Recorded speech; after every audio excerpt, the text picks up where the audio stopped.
What's up, everyone? Today's day 12 of phase 3 of the Live Hard program. I'm just finishing up my day. It's currently 9:20. I still have to read. For some reason, I always leave reading to the last thing right before falling asleep, which is risky because if you fall asleep without reading, it's over. Well, you would just have to start over. But phase 3 is not something you can do over. So you got to finish phase 3 the first try, or technically you fail the year. As you can tell, I'm in a hotel, and let me just say I am extremely disappointed in this place. But I'm here. So anyways, my day started today at 6 a.m. I got up and did my first 45-minute workout, which was 2 miles on my treadmill in my house. After that, I had to work on my truck a little bit more and try and see what was going on with it because I needed to drive it. And so I did that. I worked on it. Mackenzie came over and we added some blackout taillight covers. It wasn't actually a taillight cover, but there was some chrome accents on the taillight that we swapped out to black. And I messed with my truck. After that, we just hung out around the house. She made some lunch, which was just some beef and rice. And I did my 45-minute outdoor workout. Today I had to come to work and get ready for the job that we're getting opening tomorrow. We're opening up 2 wells to the pipeline tomorrow, but we had to pressure test the pieces of pipe and get everything ready like that, which they did. The company that I'm working for, the oil company, didn't even actually do what they were supposed to have done today, so it was basically pointless for me to be there, or us to be there. I literally maybe did like 2 things, and I was there for maybe 4 hours, roughly 4 hours, but I'm getting paid my whole day pay, so 4 hours for that. But anyways, I ended up driving to a town, Ardmore, Oklahoma. It took about 40 to 45 minutes to get here from the job site. It was not the closest, but this town has the best gym out of all the places that I could have gone to, and it had the most affordable type places to stay. I've been on the job that I was on for 7 months, and they were paying for my room, so I didn't necessarily want to jump into something that I'm paying for that's $1,000 a week. But now that I got this place for a little bit less than half of that, I wish I would have just paid the 1,000. So, kind of frustrated with that right now because I paid for a week to be here. And let's just say the place where I was staying in West Texas, the man camp, was nicer than this as far as cleanliness, the location. I drove past where the Holiday Inn and I think the Courtyard Marriott were the ones that were whatever, 130 or something a night, 140, and they were right off the highway. And man, just really frustrated with that. And my truck is making it's been messing up. If you've been paying attention, I just said how I had to work on it this morning, but I think it's the U-joints in the drive shaft, but it could be the transmission. I won't know till tomorrow, but it's definitely way worse than it was when I left my house. I had to drive an hour and a half, so probably 100 miles to work, and I drove it from my house like that, so I made it to work, obviously, and then I drove it 40 miles to here, and I made it, obviously, and I think that's the noise that's being made, but we'll see, which I'll find out tomorrow. I don't have to be at work till tomorrow night at around 4 p.m. I'll probably go at like 3:30. Normally my shift will be at 4:30.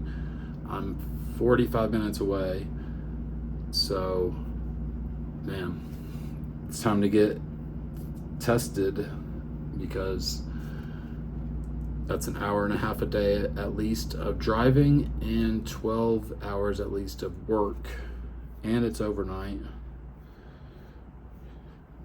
So bring it on. Hopefully just the main thing that as far as Bring It On goes, is that that's actually my drive shaft that's messing up, and I can fix the U-joint tomorrow easily. I have my tools. I can do it in the O'Reilly's parking lot. They have the part, and I can do it anywhere. So as long as that's what that is, and if it's not that and it happens to be something else like the transmission, I have also a plan for that situation. It's going to cost more, obviously, but renting a vehicle would be what I would have to do until I could fix the transmission. And that's also something that I would do anywhere. If I have to do it in the motel's parking lot. I guess this is technically a hotel. Some of the places I was looking at in a different town that I talked myself out of going to were motels, where you would walk out your door and you're outside. And I thought that would be more prone to bugs. And man, like as far as this room goes, I'm nervous to lay in the bed. That's how I feel about this room, or even like put my arms on this table. Oh my gosh. Anyways, if you want to support the channel, never mind. Just kidding. Anyways, the whole point of what I'm saying all this stuff for is because it's realistic.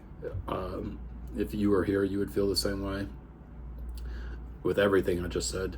You would have got this place thinking you were getting a good deal. You would have got here and wished you would have paid for the more expensive place, and you'd be nervous to touch anything in here. So that's as realistic as it gets. But the benefit of that, I know what I don't want in life, and that's this kind of stuff, and what I'm going to do to do what it takes to not have to put myself in this situation again. It's obviously I have to make more money, and finding ways to make more money is not as difficult as people make it seem. And if you're good at something and you can offer a service and you can help people, then you can make money. And so just gonna have to get buckled down and do what I know I'm supposed to do, and things will happen. So I know for sure that I only paid for 7 days of this place, so once that's up, hopefully I make it till then. I'm gonna try and make a deal with myself that I'll make it till then. But after that, something else could be on the horizon, as so to speak.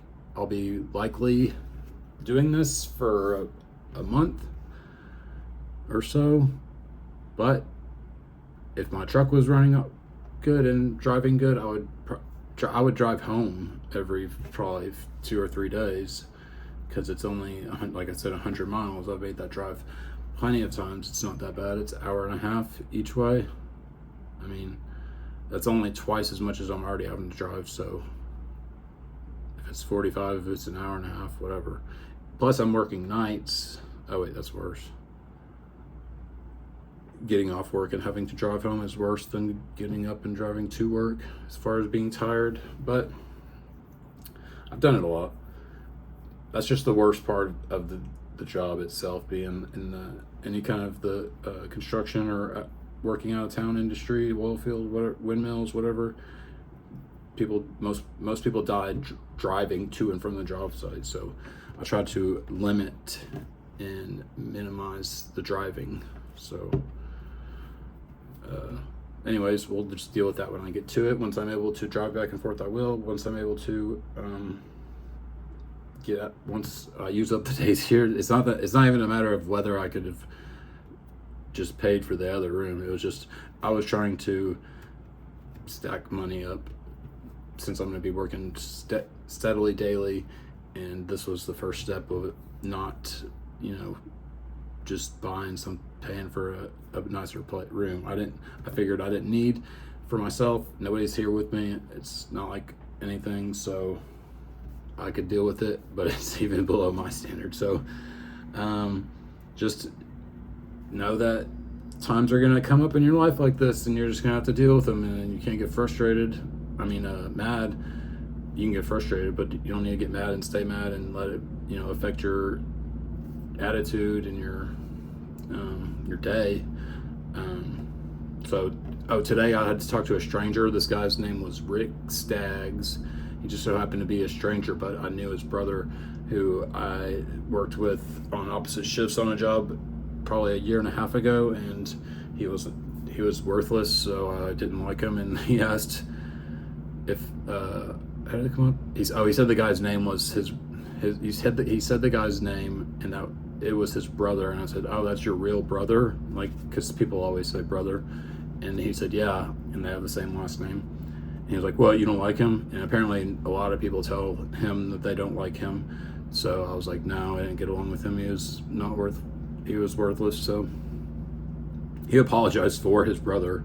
I was like, I didn't ever like think about it after that couple days that I was on a job with him. I wasn't around him very much. We just did shift change, and he left stuff messed up for me to come into work and have to fix, because he just was basically sleeping throughout the night, and that was it. Like, I didn't want to fight him or whatever after that, and it's been a year and a half ago. But anyways, he apologized about it, so it is no big deal anyways still. But he seems cool. He's on the day shift on the job that I'm on right now. I never knew him before, so technically that's a stranger, and I didn't have to talk to him about all that stuff as far as that goes.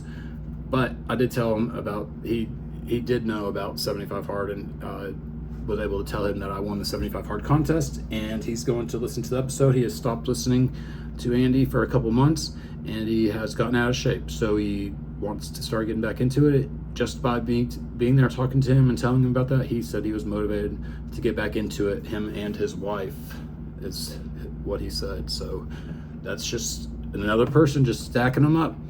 People are going to change themselves one way or another. If it takes, you getting in the best condition you can get in to get other people to just feel like they need to get in the best condition they can, or that people that have already been in good condition, you being in your best shape makes them think back to when they were in their best shape, because that's exactly what he did. He had to bring up and almost start showing me pictures of when he used to be in shape, which is fine, just as long as the next thing you're going to say is, I want to get back to this, I'm going to get started. That's all you need to leave it at. You don't need to be way out of shape and then show somebody that's in shape your in shape pictures, and then just like expect them to like be proud of you whenever you are doing nothing to hold that standard anymore. And unless you're going to say that you're about to start getting back to it, don't even bring it up. Don't even act like you were ever in shape. Don't even talk about it, because if you're not, like I said, still doing it or have any effort, putting any effort into it, or have any desire to stay like that, just stay quiet. But otherwise, if you do want to get back in better shape and you want to talk about it, I'm up for talking. That's just what I've been doing. I've been doing that even before the talk to a stranger. And as far as the random act of kindness, I gave some money, which was just $5, to this literacy program, basically to help people, the program that helps people learn to read. So I did that. That's what I'm marking down as my thing. So anyways, it's about 9:35, and I work tomorrow night, but I'm still probably gonna go to bed soon. I'm kind of worn out. Got my day done. I'm gonna read. Oh man, I forgot to take my picture. Anyways, picture, read. Gallon's way gone, but anyways, diet. Man, starting to crave stuff. Mostly just because I was driving a lot today. I'm going to be working out of town now, so it's going to be even more difficult. But I will share what I do to plan my meals out and get whatever groceries I have situated, because I have a fridge and a microwave here, and I'm going to have to do something, which is not planned out yet. But I made it through today. That's all. That's what matters. I need to wake up tomorrow and get my truck fixed, figure out my grocery list, or if I need to get a vehicle, and do all these other tasks. See, people, a lot of things come up, even whenever you think people are just getting the program done. There's a lot of other behind the scenes action. But anyways, I'll be back tomorrow for day 13. Peace.